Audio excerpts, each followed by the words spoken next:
Assalamualaikum warahmatullahi wabarakatuh.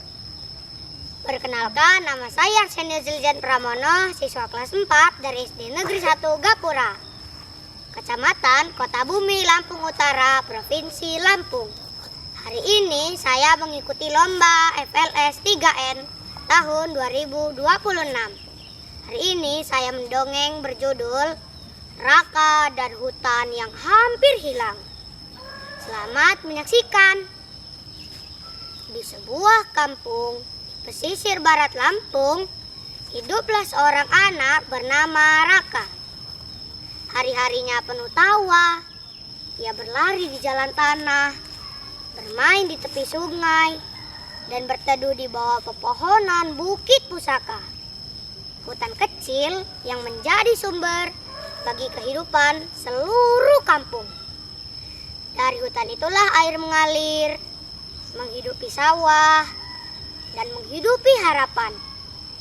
Namun, perlahan semua mulai berubah. Air yang dulu jernih, kini keruh.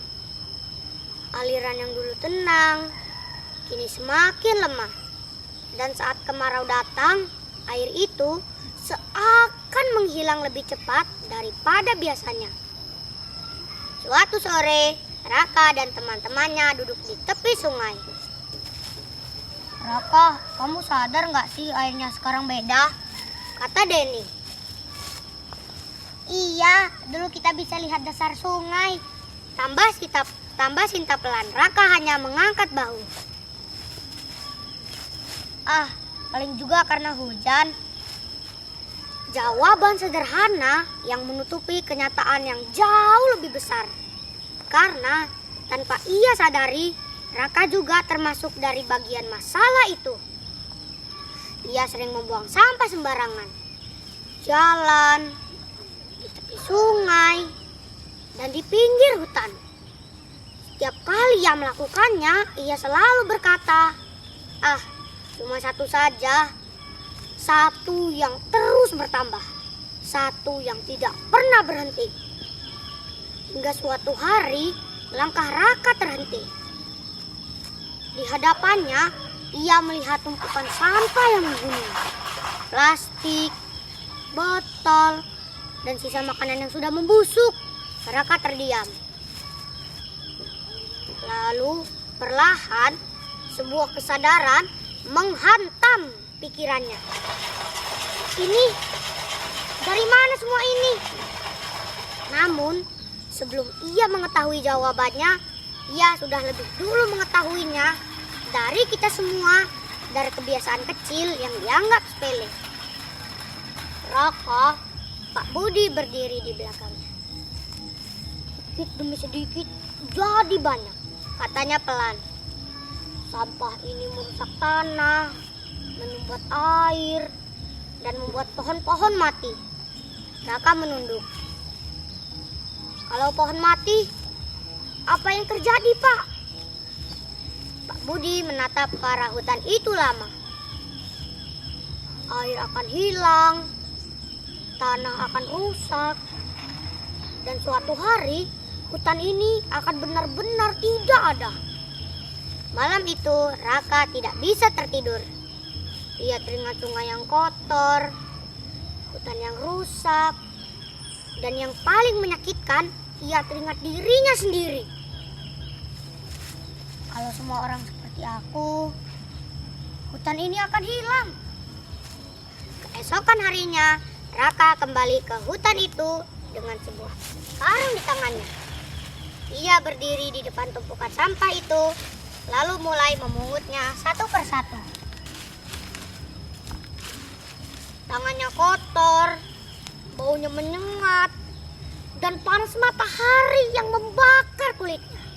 Beberapa kali ia berhenti. "Kenapa harus aku yang melakukan ini?" Dan setiap kali ia hampir menyerah, satu bayangan selalu kembali. Air akan hilang, tanah akan rusak, dan kesalahannya sendiri. Ia melanjutkan. Raka, kamu ngapain? Denny datang, heran melihatnya. Bersihin sampah. Jawab Raka singkat. Denny tertawa kecil. Hahaha, buat apa? Nanti juga kotor lagi. Raka terdiam sejenak, lalu menatap Denny. Kalau kita tidak mulai, siapa lagi? Kalimat sederhana yang cukup untuk membuat Denny berhenti. Lalu, beberapa detik kemudian, Denny mulai ikut mengambil satu botol plastik. Ya sudah, aku bantu. Hari demi hari berlalu. 2 orang menjadi 3, 3 menjadi 5, dan 5 menjadi banyak. Mereka membersihkan hutan, membuat tempat sampah, dan saling mengingatkan. Perubahan kecil mulai bergerak. Namun, perjuangan tidak selalu mudah. Suatu hari, hujan mengguyur seluruh kampung. Air kembali membawa sampah-sampah itu, menumpuk lagi di tempat yang sama. Raka berdiri diam, menatap semua itu. Percuma, katanya lirih. Kita sudah berusaha, tapi tetap saja begini. Akhirnya, kelelahan itu menjadi putus asa. Aku capek. Dan saat itulah Pak Budi datang. Ia tidak banyak bicara. Ia hanya ikut mengambil sampah itu satu persatu.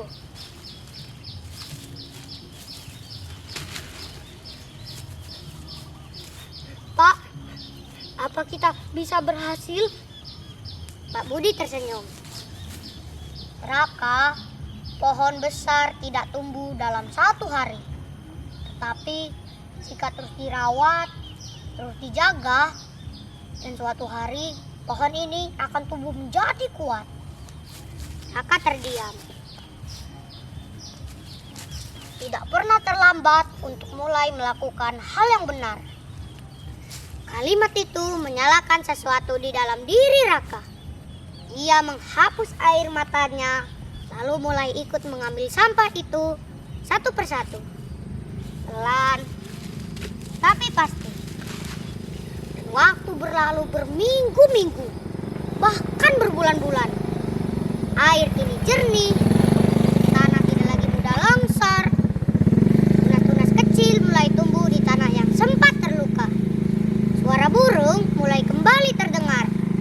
Sekolah, hutan itu mulai bernapas kembali. Suatu sore, Raka berdiri di dekat hutan itu, menatap aliran air yang kini bersih. Denny berdiri di sampingnya. Ternyata kita bisa ya. Raka tersenyum. Iya, karena kita tidak berhenti. Dan saat itulah akhirnya Raka mengerti bahwa perubahan besar tidak datang dari langkah besar, tapi dari langkah kecil yang dilakukan terus-menerus. Dan dari keberanian untuk tidak menyerah. Pesan moral dari cerita ini adalah menjaga lingkungan bukanlah tugas satu orang, melainkan tanggung jawab kita semua. Dan sekecil apapun kebaikan yang kita buat akan selalu berarti jika kita tidak berhenti. Karena tidak pernah ada kata terlambat untuk mulai melakukan hal yang benar. Terima kasih sudah menyaksikan. Wassalamualaikum warahmatullahi wabarakatuh.